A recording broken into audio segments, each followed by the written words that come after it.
नमस्कार प्यारे ज्ञानियों, आज हम एक कविता का पठन पाठन कार्य करेंगे।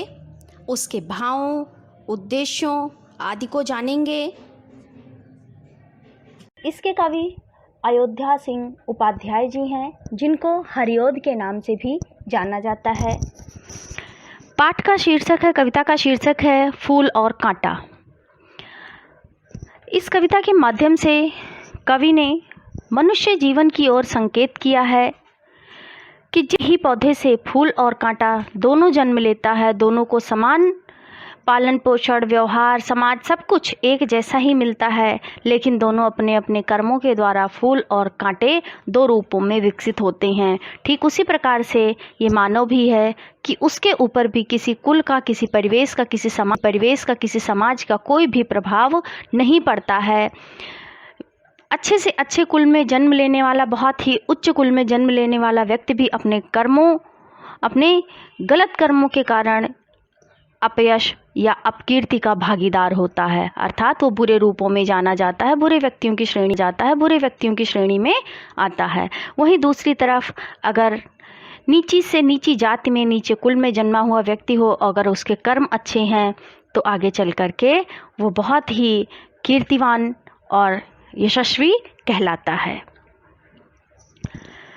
तो यहाँ पर इस कविता के फूल और कांटों के जन्म को लेकर के मानव प्रवृत्ति की ओर इशारा किया है, मनुष्य के जीवन की ओर इशारा किया है कि किस प्रकार से फूल और कांटा दोनों एक ही पौधे से जन्म लेते हैं। एक समान सब कुछ, जलवायु, ऋतु, मौसम सब कुछ मिलता है, हवाएं मिलती हैं, पालन पोषण होता है, लेकिन दोनों का स्वभाव बिल्कुल ही विपरीत होता है। ठीक उसी प्रकार से मानव जो है, इसकी भी प्रवृत्ति होती है।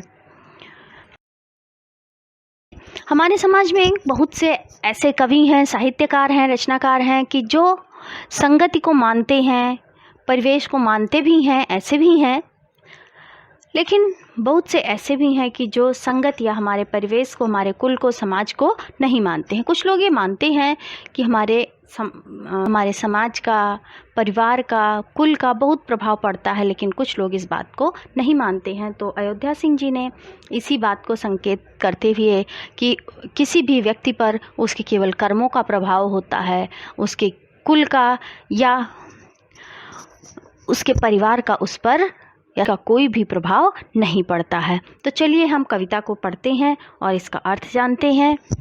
कविता के बारे में आपको सब कुछ मैंने स्पष्ट कर दिया है। जन्म लेते जगह में एक ही पौधा उन्हें है पालता।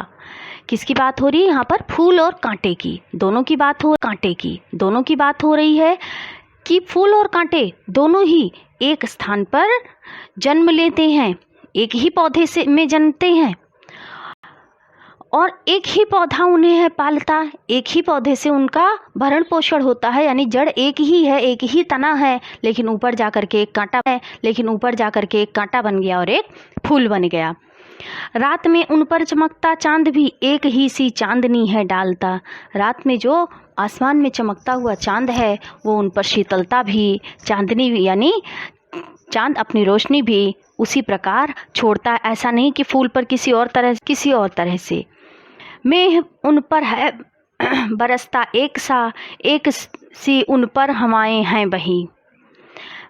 एक समान ही, एक सा मतलब एक समान, एक जैसा, में मतलब बादल जब बरसता, यानी बरसात की जो बूंदें पड़ती हैं, यानी कि सींचा जो जाता है फूल का, तो एक समान ही सींचा जाता है।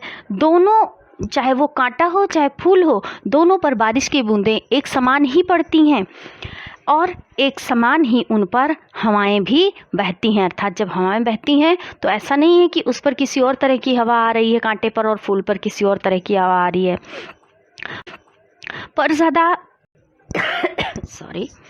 पर सदा ही यह दिखाता है हमें ढंग उनके एक से होते नहीं।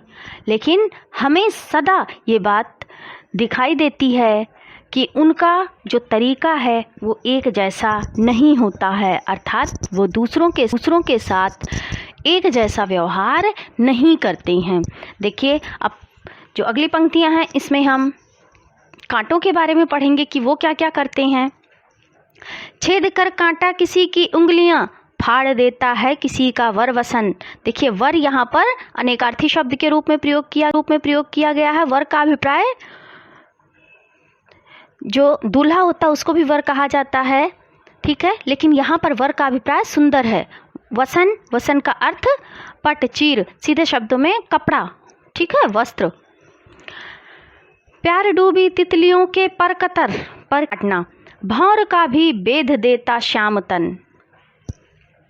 छेद कर कांटा किसी की उंगलियां, कांटा क्या करता है, किसी की उंगलियां छेद देता है, तो किसी के सुंदर वस्त्र फाड़ देता है।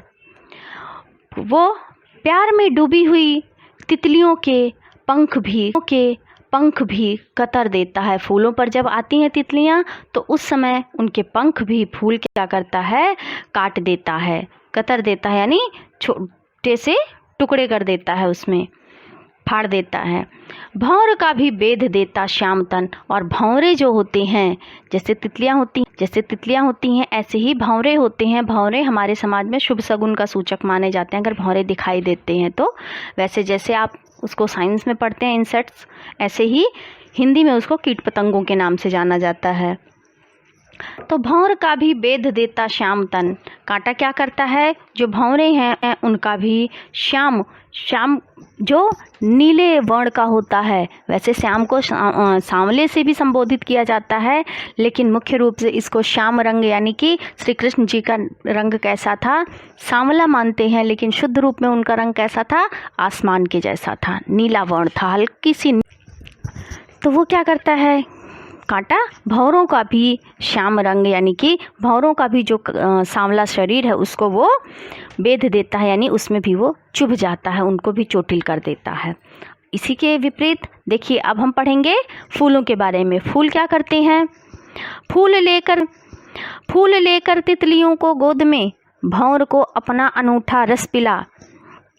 तितलियों को अपनी गोद में लेते हैं, अर्थात तितलियां उन पर आकर के बैठती हैं तो ऐसा लगता है कि वो गोद में बैठी हुई हैं। केवल यहाँ पर कल्पना है, ऐसा नहीं है कि वो गोद में लेते हैं, लेकिन जैसे फूल खिले हुए हैं उन पर आकर के तितलियां बैठी हैं तो ऐसा लगता है कि फूल की गोद में बैठी हुई हों तितलियां। भौर को अपना अनूठा रस पिला, और अपना मीठा सा स्वादिष्ट सा अनोखा रस पिलाते हैं भौरों को। फूल क्या करते हैं, भौरों को रस पिलाते हैं। निज सुगंधों और निराले रंग से, निज सुगंधों, निज मतलब व्यक्तिगत, सुगंधों खुशबू महक, और यानी और, निराले रंग से अनूठे रंगों से, है सदा देता कली जी की खिला। जी का अभिप्राय यहाँ पर, जी वैसे आदरसूचक शब्द भी होता है, लेकिन यहाँ पर जी का अभिप्राय मन से है, हृदय से है। फूल क्या करता है, अपनी सुगंध खुशबू से अपनी और अपने सुंदर सुंदर रंगों के द्वारा मन को भी वो प्रफुल्लित कर देता है, यानी हृदय की कली को वो खिला देता है। अब आगे देखते हैं कांटा क्या कर रहा है खटकता एक सबकी आंख में। कौन खटकता है यहाँ पर, है खटकता एक सबकी आंख में, कौन खटकता है, कांटा। दूसरा है सोहता सुर शीश पर। दूसरा सोहता मतलब शोभा पाना, सुंदर लगना, और सुर शीश, सुर कौन होता है, देवता, और शीश सिर, अर्थात वो, और शीश सिर, अर्थात वो हम किसको बड़ा मानते हैं, ईश्वर को हम मानते हैं कि वो सबसे बड़ा है। और फूल क्या है, वो वो देवताओं के भी सिर पर विराजमान होता है, या वहाँ पर भी वो स्पर्श करता है, चढ़ाया जाता है, शोभा पाता है। किस तरह कुल की बड़ाई काम दे, जो किसी में हो बड़प्पन की कसर। किसी के भी कुल की बड़ाई काम नहीं आती है अगर उसके कर्म अच्छे ना हो। ठीक है, एक तरफ हमने पढ़ा कांटा क्या क्या परेशानियां उत्पन्न करता है, और दूसरी तरफ हमने क्या पढ़ा, फूल किस किस तरह से लोगों को मोहित करते हैं और वो देवताओं के सिर पर भी शोभा पाते हैं। तो स्पष्ट है कि फूल